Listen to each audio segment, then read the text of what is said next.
नमस्कार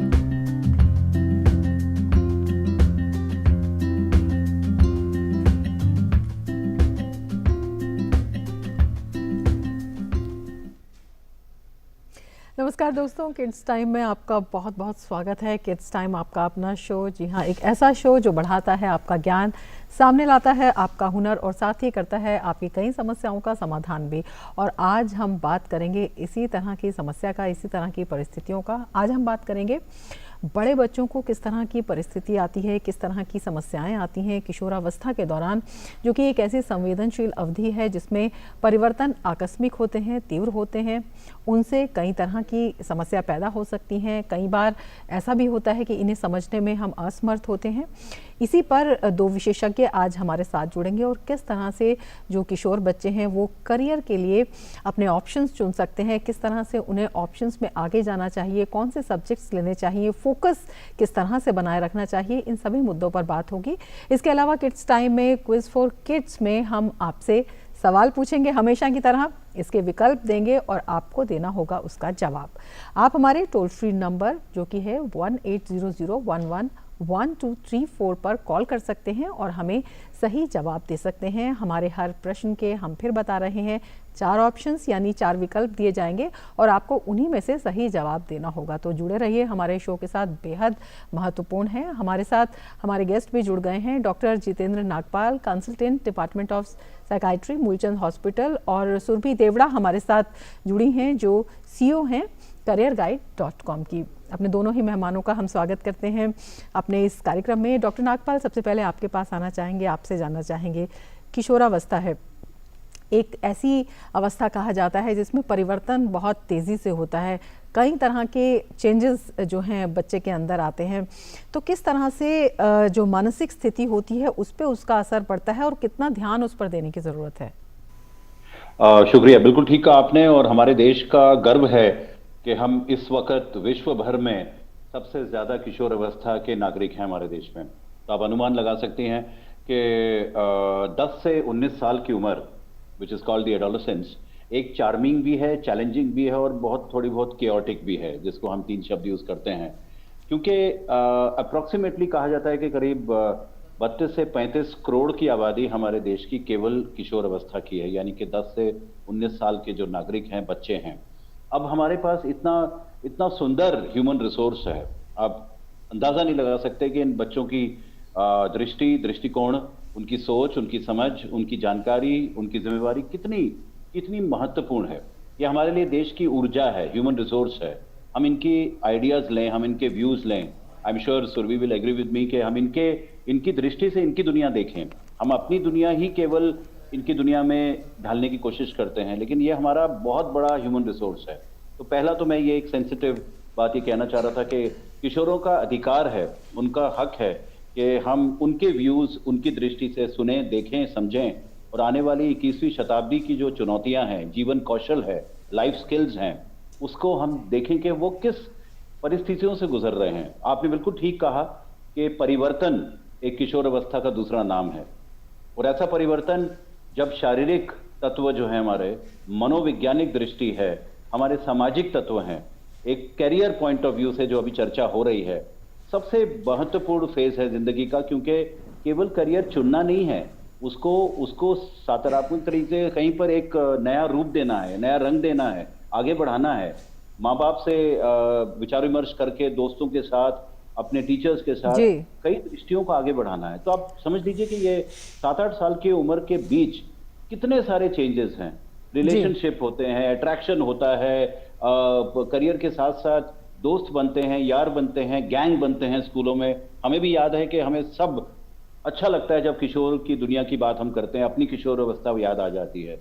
लेकिन career point of view से जैसा आप कह रही हैं, हमें सिर्फ 3 बातें याद रखती हैं, बहुत जरूरी है कि बच्चा अपनी पर्सनालिटी जो डेवलप हो रही है, उसकी दिलचस्पी क्या है और वो क्या काबिलियत लेके आया है दुनिया में। 3 बातें हैं करियर बनाने के लिए, आगे के लिए, वो हमें याद रखनी है। बिल्कुल, आपसे बातचीत जारी रहेगी। हम चाहते हैं कि अपने बच्चों को पहला सवाल भी दे दें जो हमने क्विज फॉर किड्स के लिए रखा है। और तो सबसे पहला सवाल बच्चों आपके लिए, आप अपनी स्क्रीन पर देख सकते हैं। पहला सवाल है, बहुत आसान है। भारत में पद्म पुरस्कारों में तीसरा पुरस्कार कौन सा है? आपको ऑप्शन दिए हुए हैं भारत रत्न, पद्म विभूषण, पद्म भूषण, पद्मश्री। ये 4 ऑप्शन है और आपको बताना है भारत में पद्म पुरस्कारों में तीसरा पुरस्कार कौन सा है। 4 ऑप्शन आपको दिए हैं और आपको एक ऑप्शन बताना है। बेहद आसान है, जल्दी से फ़ोन करिए, हमें बताइए और इतनी देर में हम जो एक्सपर्ट्स हैं उन्हीं से आपके बारे में बात कर रहे हैं। सुरभि जी आपके पास आना चाहेंगे। जिस तरह से नागपाल जी ने कहा है कि जो किशोरावस्था है 3 C's इसमें बेहद महत्वपूर्ण हैं, चैलेंजिंग भी है और केओटिक भी है और इसमें बहुत तरह के अट्रैक्शन, डिस्ट्रैक्शन और बहुत तरह के भ्रम आते हैं। विशेषकर जब हम करियर की बात करते हैं तो उसमें भी बहुत सारे कन्फ्यूजन्स होते हैं। तो उसमें किस तरह से बच्चे का इंटरेस्ट है, क्या वो सब्जेक्ट ले, क्योंकि इंटरेस्ट भी इसमें कई तरह के होते हैं। एक जो शॉर्ट टर्म होता है, फिर दूसरा इंटरेस्ट उसमें जाग जाता है किसी और को देखकर। तो किस तरह से ये डिसाइड करें कि यही फाइनल इंटरेस्ट है और इसमें हम बेहतर कर सकते हैं, अपनी कैपेसिटी को बच्चा कैसे जाने। इसके लिए मैं सबसे पहले कहना चाहूंगी कि एक टूल होता है, एक साइंटिफिक टूल होता है जिसको साइकोमेट्रिक करियर टेस्ट कहते हैं। मैं रिकमेंड करूंगी हर पेरेंट्स को कि वो अपने बच्चों को वो दिलवाए। वो टेस्ट ऑनलाइन अवेलेबल है, करियर गाइड पे भी अवेलेबल है और हर टीनेजर या हर एक ऑडियंस जो इस प्रोग्राम को सुन रहा है मैं उसको रिकमेंड करूंगी। वो एक तरह का टूल होता है जो आपके नेचुरल इंटरेस्ट, एप्टीट्यूड को पुट फोर्थ करता है। मैं वो नहीं कहूंगा कि ये परफेक्ट टूल है, उसी को फॉलो कीजिए, बट वो एक इंडिकेटिव हो जाता है आप किस डायरेक्शन में जाए। क्रिएटिव है तो क्रिएटिविटी किस तरफ इसको होन करे। डिजिटली मैं क्रिएटिविटी अपनी प्रोसीड करूं या उसको मैं फैशन की तरफ क्रिएटिविटी करूं या मोर देन आर्ट। सुरभि जी आपसे बातचीत जारी रखेंगे। ईशांत गुप्ता हमारे साथ राजस्थान से जुड़ गए हैं। जी ईशांत, हमने सवाल आपसे पूछा था, आप बताइए क्या है सही जवाब उसका। मैम डी ऑप्शन है पद्मश्री। कौन सा ऑप्शन है? Option D Padma Shri. Padma Shri, very good, बिल्कुल सही जवाब आपने दिया है। किस तरह से, आप कौन सी क्लास में पढ़ते हैं आप मुझे ये बताइए, और आपको पहले से पता था या आपने पढ़ा था? पता था। आपको पहले से पता था। कौन सी क्लास में आप पढ़ते हैं? 11th में। 11th में पढ़ते हैं, ठीक है, फिर आपको पता होना भी चाहिए और आपने बिल्कुल सही जवाब दिया है। और हम इसी तरह से अपने जो बच्चे हैं जो शो देख रहे हैं उनको कहना चाहेंगे कि आप भी ध्यान से शो को देखिए और जितने भी प्रश्न हैं वो जनरल अवेयरनेस से, जनरल नॉलेज से जुड़े हैं, तो इसमें आपकी जनरल नॉलेज भी बढ़ती है। सभी बच्चे जो हैं देख सकते हैं और उसको बढ़ा सकते हैं। और साथ ही बहुत महत्वपूर्ण विषय चल रहा है बच्चों के बारे में ही, उनकी मानसिकता के बारे में और किस तरह से अपना करियर ऑप्शन वो चुन सकते हैं, किस तरह से जो बहुत सारे विकल्प होते हैं उनमें से एक विकल्प को चुने और कौन सा टूल अपनाएं।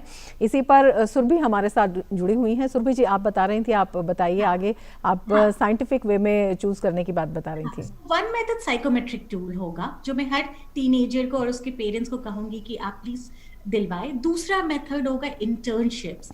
अब जितनी जल्दी इंटर्नशिप्स करेंगे वो बहुत बहुत अच्छा है।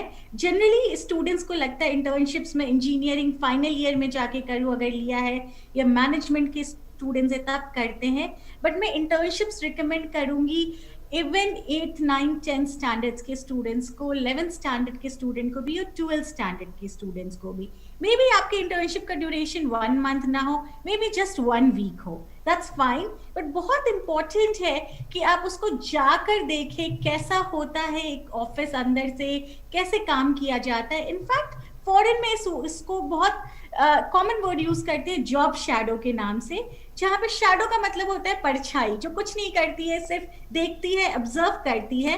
अगर हाफ अ डे या 1 day आप डिफरेंट प्रोफेशन को जॉब शैडोइंग कर सके, तो psychometric tool, internships, job shadowing बहुत ही इंपॉर्टेंट है।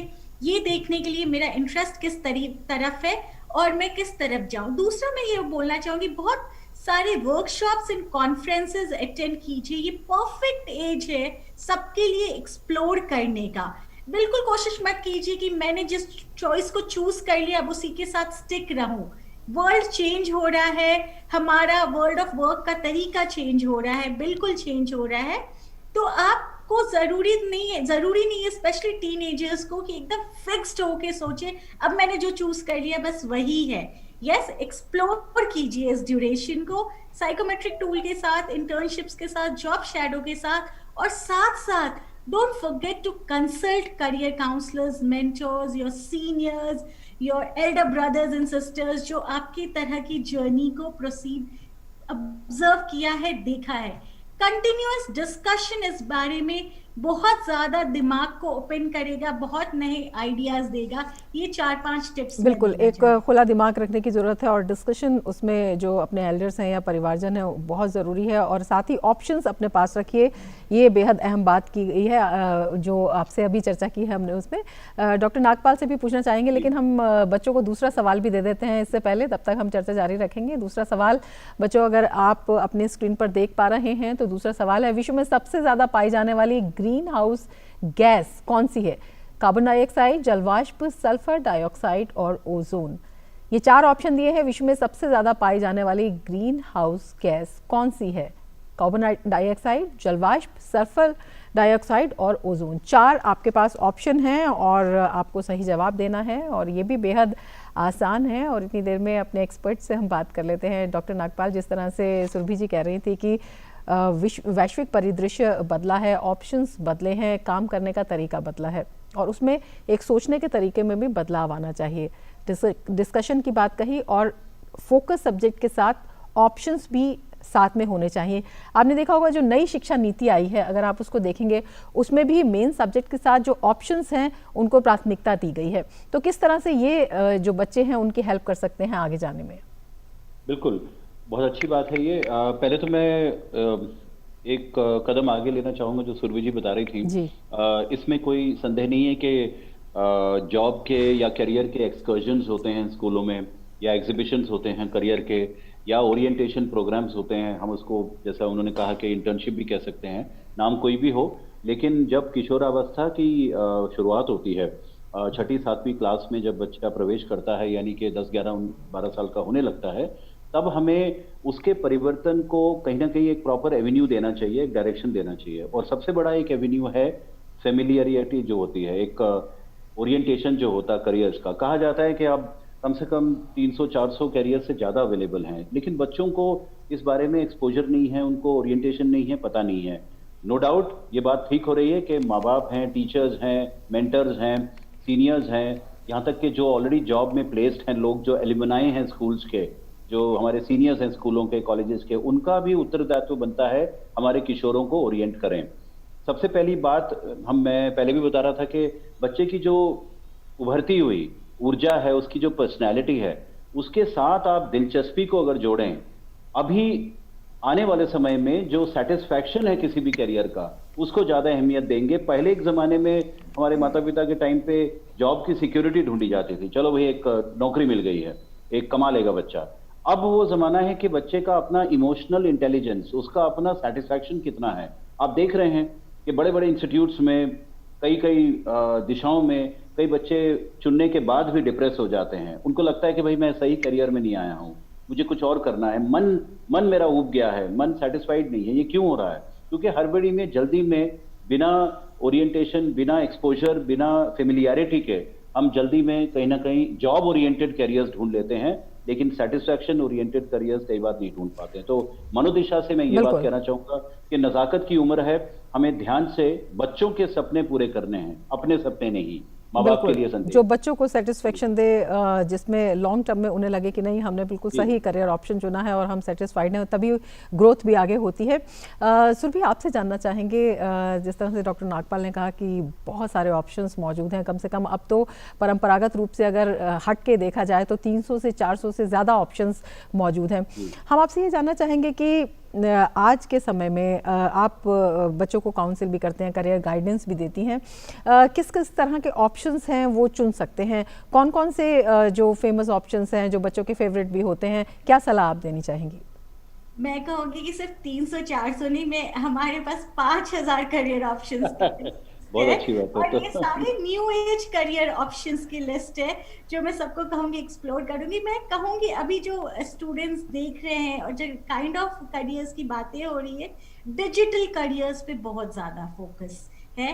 किसी भी करियर्स में जाए, हम बहुत ज़्यादा कह रहे हैं आप डिजिटल स्किल्स को पिक कीजिए, और डिजिटल करियर्स डेफिनेटली बहुत ज़्यादा video related careers like video editing, video graphics, VFX, film making, social media marketing में भी बहुत स्पेशलाइज्ड हो जाता है।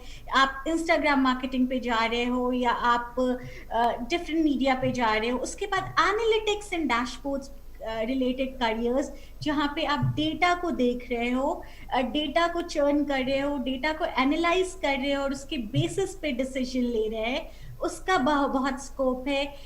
एडवर्टाइजमेंट हमेशा से पॉपुलर रहा है, उसका फॉर्म थोड़ा बदल गया है।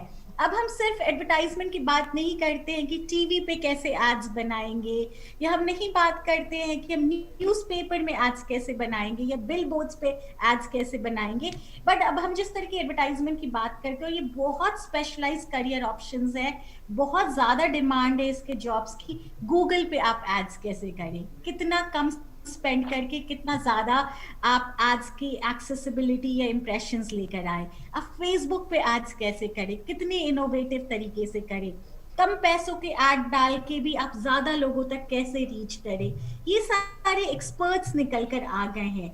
सिर्फ डिजिटल में सबने सुना है एआई के बारे में, मशीन लर्निंग के बारे में, कैसे robots and machines will be taking over next generation of jobs, right?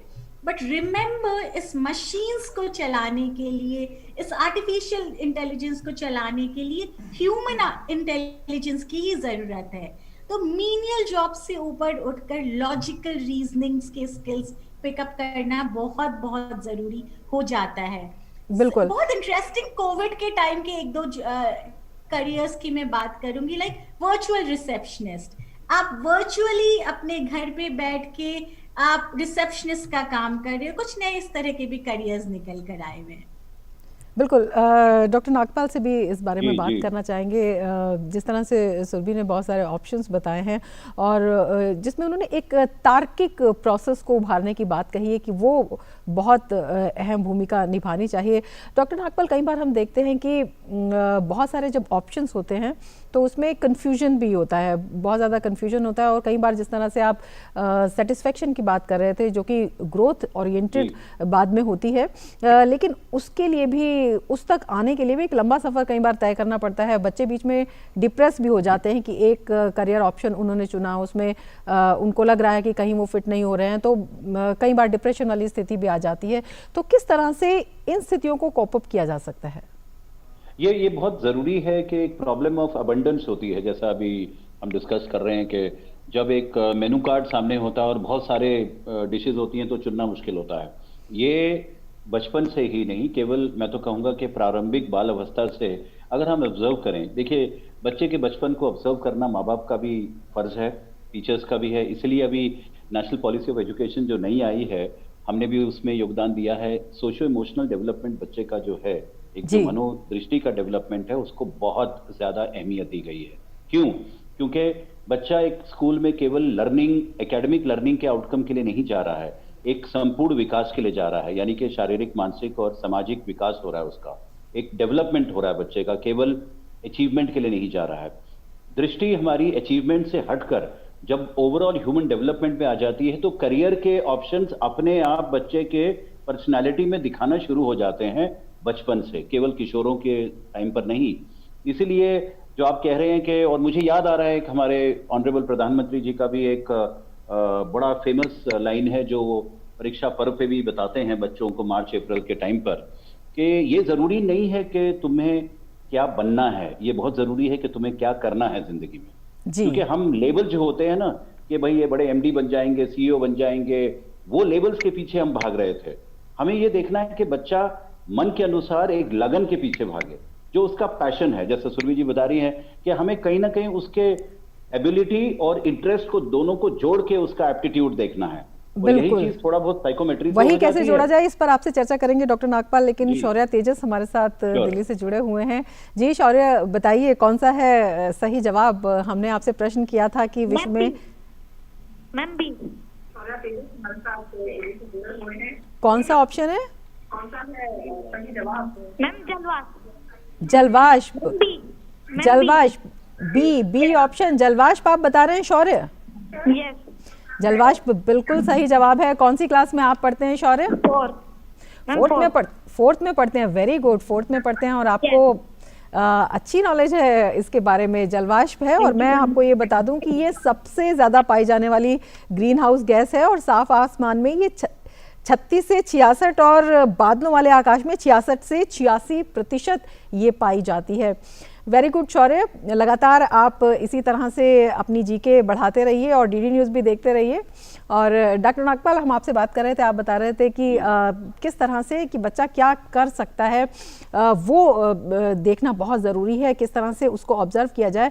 Surabhi भी हमारे साथ जुड़ी हैं। सुरभि, आपसे जानना चाहेंगे कि करियर काउंसलिंग के लिए वैसे तो तमाम जगह पर स्कूल्स में और कॉलेजेस में भी और तमाम इंस्टीट्यूट्स में भी ये ऑप्शंस होते हैं। इसके अलावा जिनको जानकारी नहीं है, आप बताइए कि कहाँ से जो बच्चे हैं करियर काउंसलिंग ले सकते हैं। जिन बच्चों के एक्सेस में ये नहीं है वो क्या कर सकते हैं, किस तरह से, अगर घर से बाहर नहीं जा सकते हैं तो ऑनलाइन किस तरह से ले सकते हैं?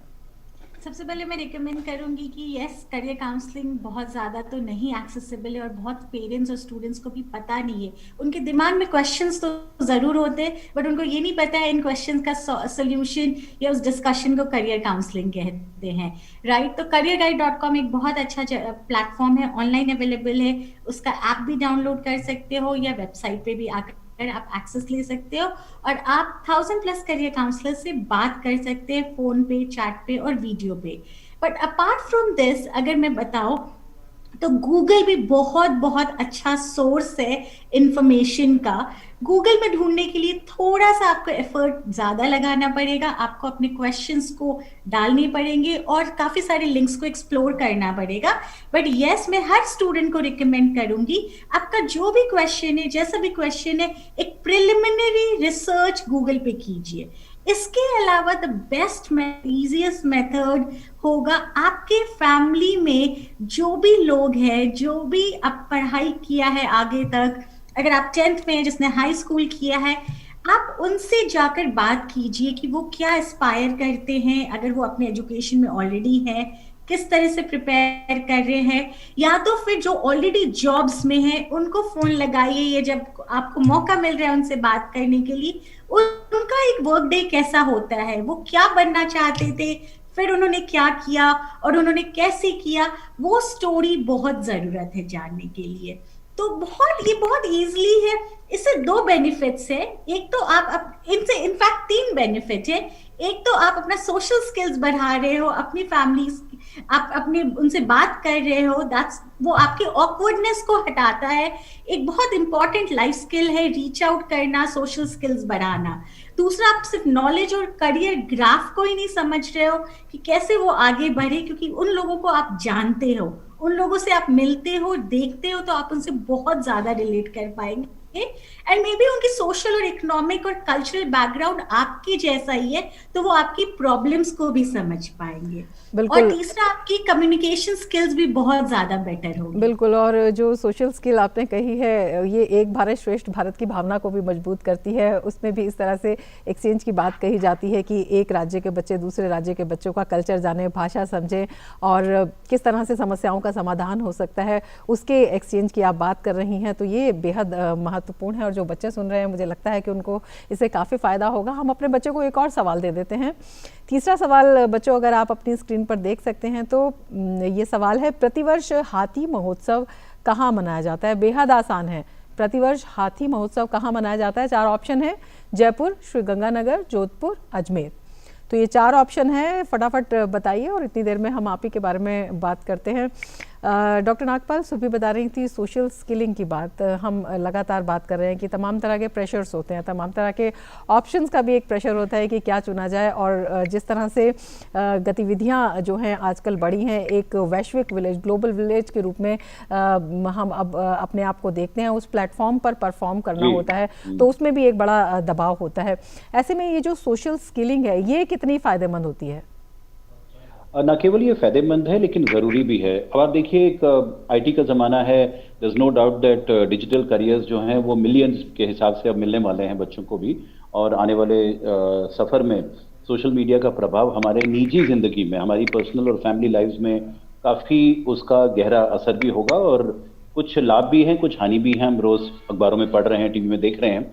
लेकिन मेरी एक सजेशन यहाँ पे आती है कि हम कहीं ना कहीं ये ना भूलें कि जो इंटरपर्सनल रिलेशनशिप्स हैं वो भले दफ्तर में हो, आने वाले परिस्थिति में काम पर हो, या ह्यूमन रिसोर्स डेवलपमेंट में हो, कहीं ना भी एक परिवार में भी हमारा आईपीआर जो होता है, यानी कि इंटरपर्सनल एंगल, जो सोशल एंगल होता है और बाहर की दुनिया से दोस्तों के साथ होता है, पीयर ग्रुप के साथ होता है, ये पाया जा रहा है रिसर्च में हाल ही में पिछले 10-12 सालों में, जो एक मल्टीपल इंटेलिजेंस वाले एक दुनिया में हम लोग रहते हैं, वहां पे जहां सोशल स्किलिंग ना हो तो इंसान अपने आप को रोजगारी से या अपने अपने करियर से भी दूर हो जाता है।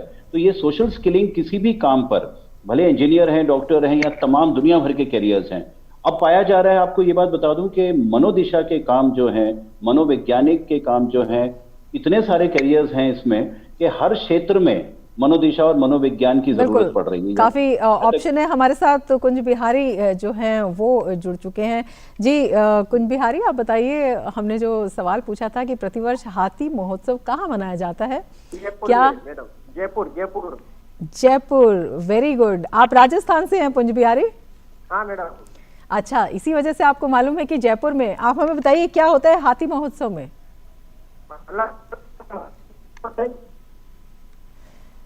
आपकी आवाज़ नहीं आ रही है, लेकिन हाँ, आपका जवाब हमें मिल गया है और बिल्कुल सही जवाब आपने दिया है। इसी तरह से पढ़ते रहिए, जवाब देते रहिए, डीडी न्यूज़ भी देखते रहिए। और मैं अपने जो विशेषज्ञ मेहमान हैं उनका भी शुक्रिया अदा करना चाहूँगी कि बेहद महत्वपूर्ण जानकारी उन्होंने साझा की इतने सीमित समय में। आगे भी जानकारी आपसे इस तरह से लेते रहेंगे, लेकिन फ़िलहाल शुक्रिया हमारे इस कार्यक्रम में शामिल होने के लिए। तो आपने देखा बच्चों की तमाम तरह के करियर ऑप्शन हैं और किस तरह से प्रेशर से अलग होकर तमाम तरह के ये भी विकल्प हैं कि आपको उनमें से कैसे चुनना है। तो ये जो सजेशंस आपको दिए गए इनको फॉलो करिए। और एक और सजेशन मैं आपको देखती हूँ कि कोरोना को हराना है तो मास्क ज़रूर लगाना है, तो मास्क जो है वो ज़रूर लगा कर रखिए। इसी के साथ ही लेना चाहेंगे इजाज़त। नमस्कार।